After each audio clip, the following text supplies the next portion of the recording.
Number one, put God first. Put God first in everything you do. Everything that you think you see in me, everything that I've accomplished, everything that you think I have, and I have a few things, everything that I have is by the grace of God. Understand that. It's a gift. 40 years ago, March 27th, 1975, it was 40 years ago, just this past March, I was flunking out of college. I had a 1.7 grade point average.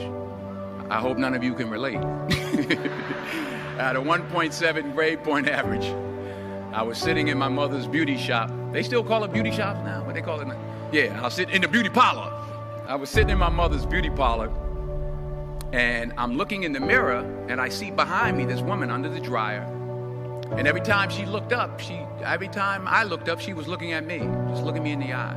And I didn't know who she was, and I said, she said, somebody give me a pen, give me a pencil. I have a prophecy. March 27, 1975, she said, boy, you are going to travel the world and speak to millions of people. Now, mind you, I was flunked out of college. I'm thinking about joining the army. I didn't know what I was going to do, and she's telling me I'm going to travel the world and speak to millions of people. Well, I have traveled the world, and I have spoke to millions of people. But that's not the most important thing, the success that I had. The most important thing is that what she taught me and what she told me that day has stayed with me since. I've been protected. I've been directed. I've been corrected. I've kept God in my life, and it's kept me humble. I didn't always stick with him, but he always stuck with me. So stick with him in everything you do. If you think you want to do what you think I've done, then do what I've done and stick with God. Number two, fail big. That's right. Fail big. Today is the beginning of the rest of your life, and it can be very frightening. It's a new world out there. It's a mean world out there, and you only live once. So do what you feel passionate about. Take chances professionally. Don't be afraid to fail. There's an old IQ test, was 9 dots, and you had to draw 5 lines with a pencil within these 9 dots without lifting the pencil. The only way to do it was to go outside the box. So don't be afraid to go outside the box. Don't be afraid to think outside the box. Don't be afraid to fail big, to dream big. But remember, dreams without goals are just dreams, and they ultimately fuel disappointment. So have dreams, but have goals. Life goals, yearly goals, monthly goals, daily goals. I try to give myself a goal every day. Sometimes it's just to not curse somebody out. Simple goals, but have goals. And understand that to achieve these goals, you must apply discipline and consistency. In order to achieve your goals, you must apply discipline, which you've already done, and consistency every day, not just on Tuesday and miss a few days. You have to work at it every day. You have to plan every day. You've heard the saying, we don't plan to fail, we fail to plan. Hard work works. Working really hard is what successful people do. And in this text, tweet, twerk world that you've grown up in, remember, just because you're doing a lot more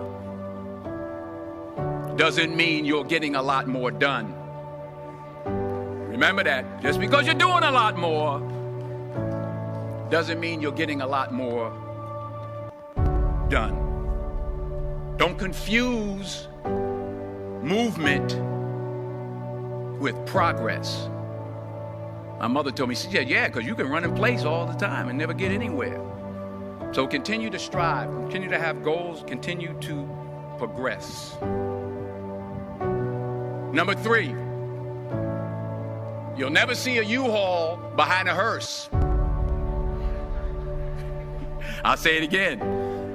You'll never see a U-Haul behind a hearse. I don't care how much money you make, you can't take it with you. And it's not how much you have. It's what you do with what you have. We all have different talents. Some of you will be doctors, some lawyers, some scientists, some educators, some nurses, some teachers. Yeah, okay. Some preachers. The most selfish thing you can do in this world is help someone else. Why is it selfish? Because the gratification, the goodness that comes to you, the good feeling that I get from helping others, nothing's better than that. Not jewelry, not big house I have, not the cars, but it's the joy. That's where the joy is, in helping others. That's where the success is. Finally, I pray that you put your slippers way under the bed tonight, so that when you wake up in the morning, you have to get on your knees to reach them. And while you're down there, say thank you for grace. Thank you for mercy. Thank you for understanding. Thank you for wisdom. Thank you for parents. Thank you for love. Thank you for kindness. Thank you for humility. Thank you for peace. Thank you for prosperity. Say thank you in advance for what's already yours. That's how I live my life. That's why I am. One of the reasons why I am today. Say thank you in advance for what is already yours. True desire in the heart for anything good is God's proof to you, sent beforehand to indicate that it's yours already. I'll say it again. True desire in the heart, that itch that you have, whatever it is you want to do, that thing that you want to do to help others and to grow and to make money, that desire, that itch, that's God's proof to you, sent beforehand already to indicate that it's yours. And anything you want good, you can have. So claim it. Work hard to get it. When you get it, reach back. Pull someone else up. Each one, teach one. Don't just aspire to make a living. Aspire to make a difference.